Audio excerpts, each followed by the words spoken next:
is my Senior Recital. It is an event I have been working for the last few months, and I put a lot of time and effort into this. I didn't even go to school today just to prepare for this event. So, first of all, I would like to thank Antoine, my teacher. She has been working with me for the last few years.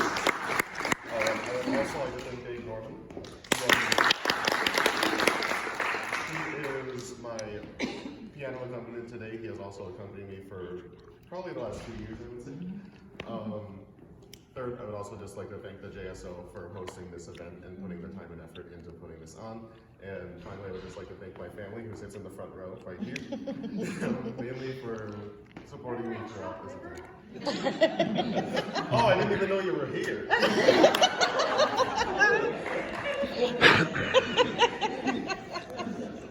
So, the first two pieces that I'm going to play on the rest of this program are Minuet 1 and 2 by Bach. You will see the common theme throughout this entire performance. With the first minuet, it is probably one of my favorite little melodies to play. It's a very simple melody, but it's still it kind of is one that you probably have heard before. So I hope you enjoy actually hearing it.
Dance. It is out of Suzuki Book 2. It is initially from a larger piece that was also written by Niccolo Paganini. He is considered one of the most famous violin virtuosos and was the most celebrated violinist of his time. He wrote pieces such as his 24 Caprices. He also was known for creating rather virtuosic and very difficult pieces such as God Save the King. He also wrote a piece that inspired a piece written by Nathan Milstein called Paganiniana, which was based on his 24th Caprice. And this piece just happens to be an excerpt of one of his larger pieces, which was also, frankly, named Witch's Dance. I hope you enjoy this piece.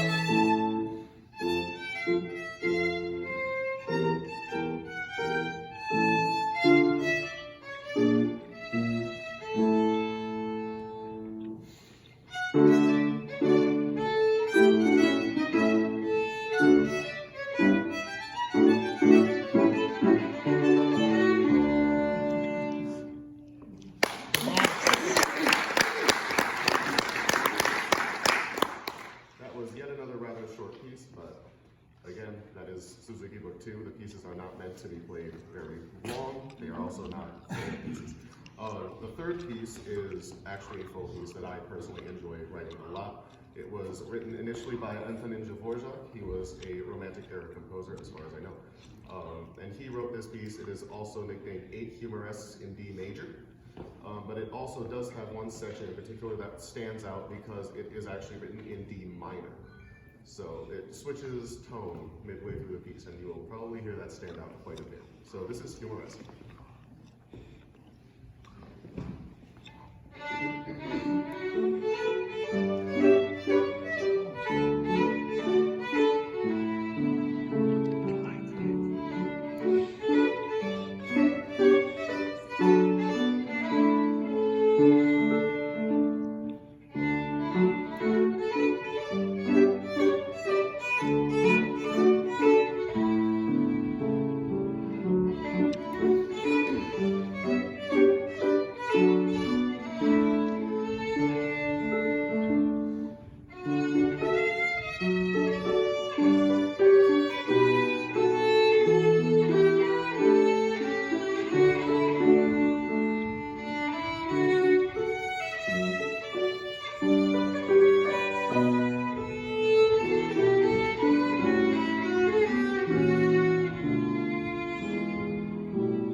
The next piece I'm going to be playing for you is a beret. Again, you will see a huge theme here of Bach being played, but this is for a good reason, and it is because historically speaking, he has been long dubbed the greatest composer to have ever lived. He wrote more than 1,000 pieces, with a huge number of those being cantatas and other religious pieces.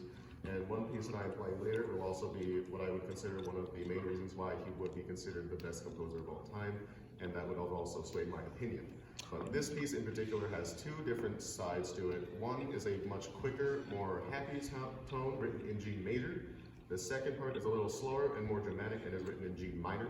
And you can pretty much hear the tempo difference and the key difference with just how they are played, along with the expressiveness that comes along with them. And I enjoy playing this piece, and I hope you enjoy listening to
next piece I will be performing, well, we will be performing is with my teacher, Anne Fleming, and it is a meditation or basically a rendition of a piece, again, by Bach that was written by Charles Gounod, and it was written from a voice transcription for a soprano over to a transition to the violin.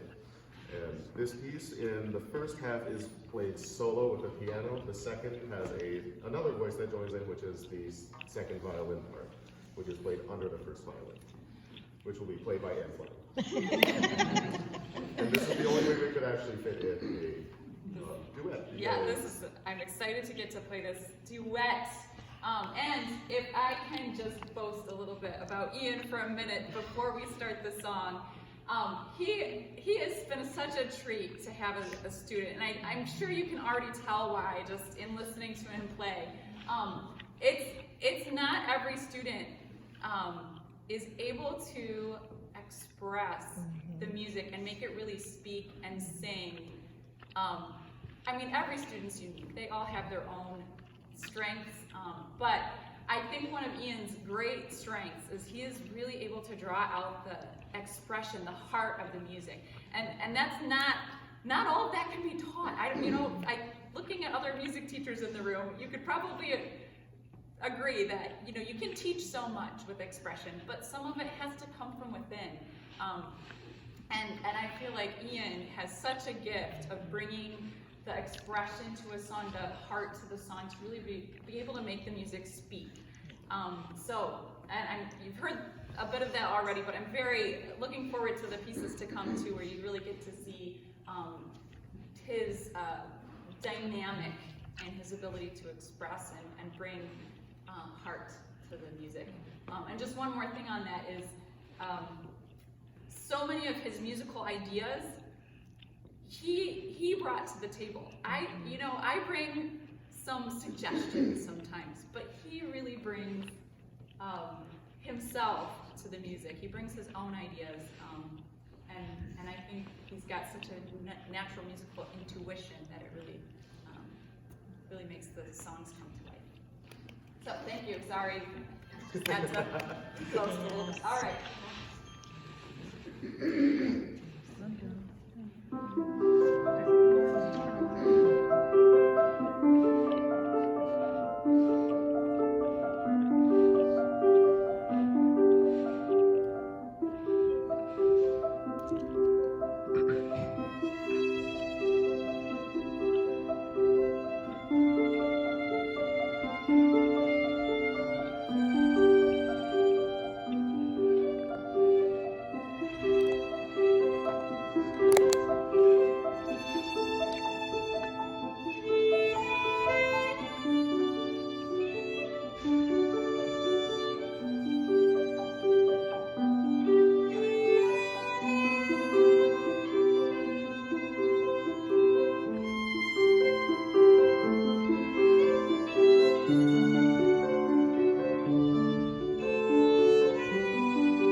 is nonetheless one of my all-time favorite pieces to even play. It is an arrangement written by Lindsey Sterling, and it is a variation on Leonard Cohen's Hallelujah, which is also been performed by Pentatonics and probably countless other groups. But this one in particular was Lindsey Sterling's own rendition of it. She made it pretty much her own. And partway through the song, it changes from the typical melody and then switches to something that's a little bit more cheerful and upbeat. And honestly, while I still do sometimes struggle with getting this song all the way right, it's still a really fun piece for me to play. And I have my speaker here to play the accompaniment part. But this is Hallelujah as it was written by Lindsey Sterling.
Said the theme of Bach will be coming up a lot, because this next piece is a solo for specifically violin.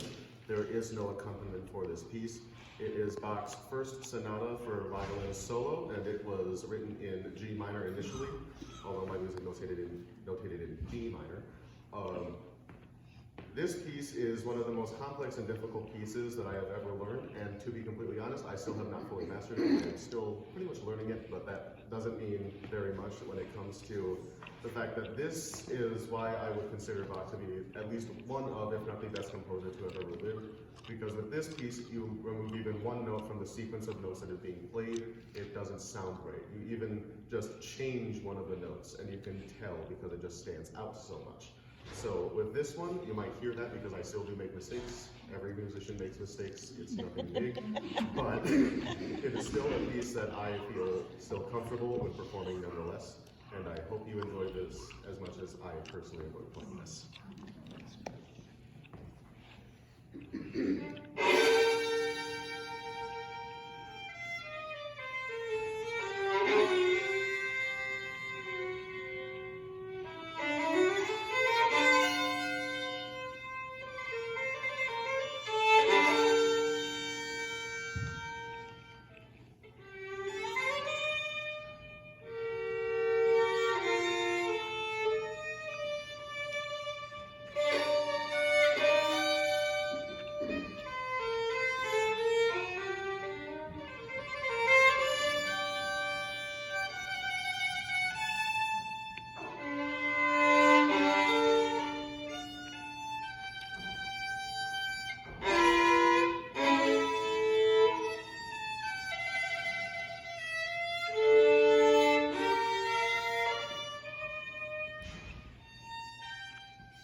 that piece, but it's pretty hard. It's a pretty hard piece, so really, there's not much I can do about it. I'm learning.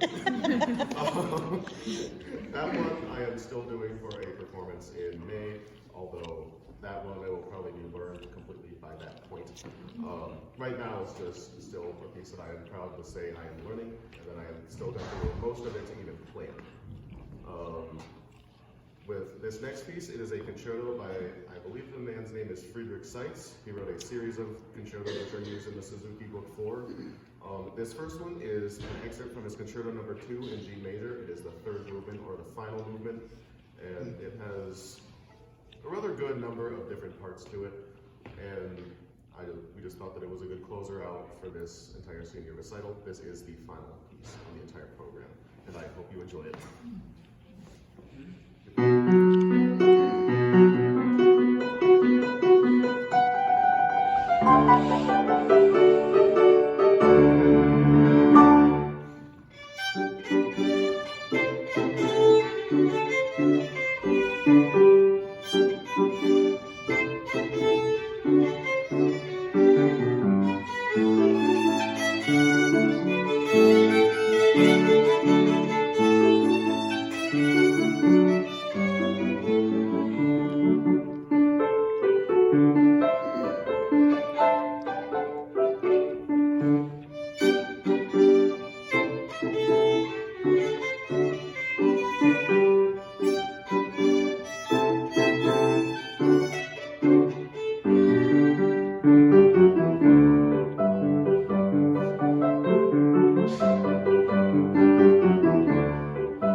Obviously, I still have some rough spots, but that's every musician does every once in a while.